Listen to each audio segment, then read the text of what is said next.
Welcome to the Emotional Balance Sheet, the go-to podcast for parents with multiple kids, especially those with twins, triplets, or more, who are navigating the maze of modern family life and personal finance. Whether you're overwhelmed by education or retirement planning, parenting dilemmas, career transitions, or trying to define your purpose and plan, we're here to guide you with empathy, encouragement, and expertise. Hosted by Paul Fenner, founder of Tama Capital, a certified financial planner and parent to 4 kids, including a set of triplets. Our podcast is your ally in the quest for financial peace of mind, proving that money matters, but family comes first. Subscribe now and join our community of empowered parents at tamacapital.com. This podcast is for informational purposes only and should not be relied upon for investment decisions. Clients of Tama may retain positions in the securities discussed in this podcast. What does comprehensive financial planning even mean? At Tama Capital, it means a family office where lifestyle planning such as retirement, college, portfolio management, and tax prep and planning are all under one umbrella. But it goes beyond numbers. We focus as much on the emotional side of financial planning as we do on the financial side. We get you. We understand your challenges of building a family, business or career, and a healthy life. We are devoted to wealth planning for families like yours because we are you. Learn how our family can help your family by visiting tamacapital.com. Hi, and welcome back. Have you ever considered that your spending is basically like a mirror? Not the polished kind that you look at every morning while you're getting ready. But this concept I've been thinking about lately comes from a quote by Morgan Housel from his book, The Art of Spending. And it goes something like this. There's a science to spending money, how to find a bargain, how to make a budget. But there's also an art to spending, a part that can't be quantified. And it varies from person to person. How people spend is far more visible than how they invest. So what it shows about you can be more insightful. And like I mentioned, it's this idea that came out of his book, The Art of Spending Money. And I highly recommend it. It's worth your read and probably an eye-opening experience because that's what I felt the first time I read it. Because I think he's right. And I think most of us don't want to look into that mirror. I had a couple that came in a while back. I'll call them Diane and Steve. They had 2 kids, had a third on the way. Both are working, doing well on paper, solid income, retirement contributions, 529 contributions. Everything's on track. No disasters.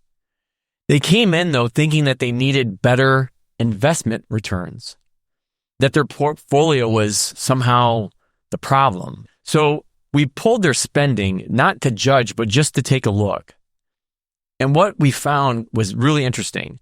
It's not catastrophic by any means, but interesting.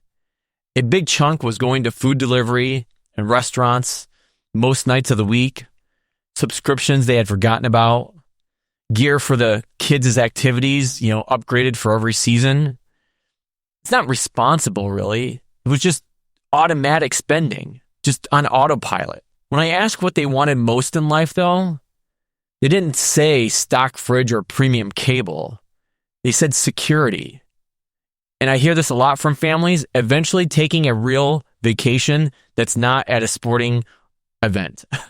Just the 4 of them without rushing back. The spending and what they said they valued weren't telling the same story. It's not a budgeting or planning problem. That's an art problem. And I've lived the other side of this too. When the triplets were born and I was still in my corporate life, if you will, I kept buying things that fit who I used to be. Upgraded tech gear, things that I was interested in that I didn't have time for anymore.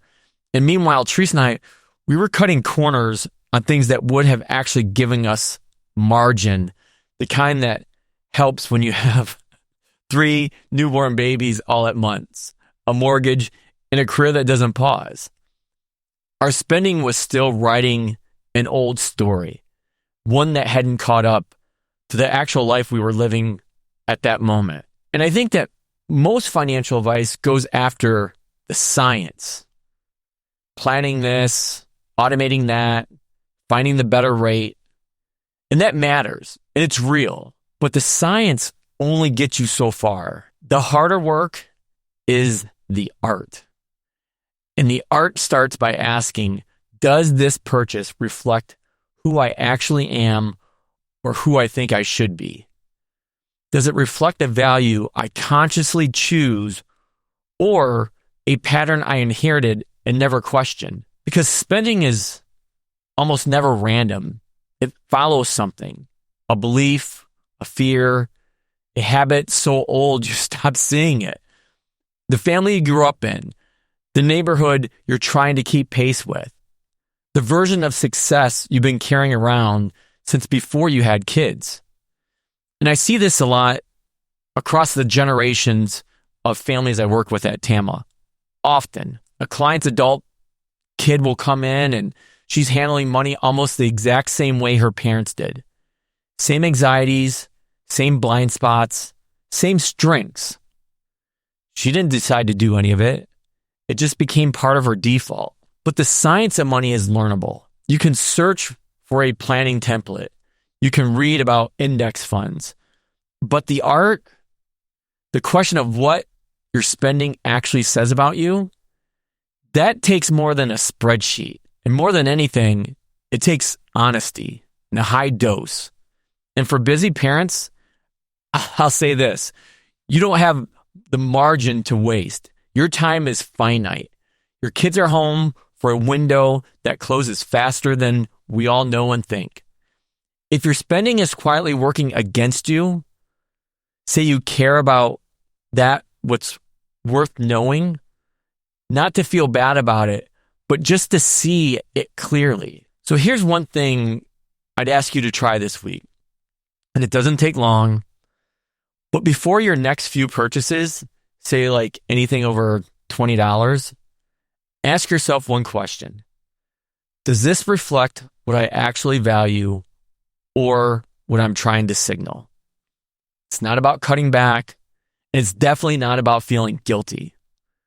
It's just about noticing. Because once you can see the story your spending is telling you, you decide whether this story is what you actually want to write. So if this hit something for you, it'd be great if you shared it with another parent who might need to hear it.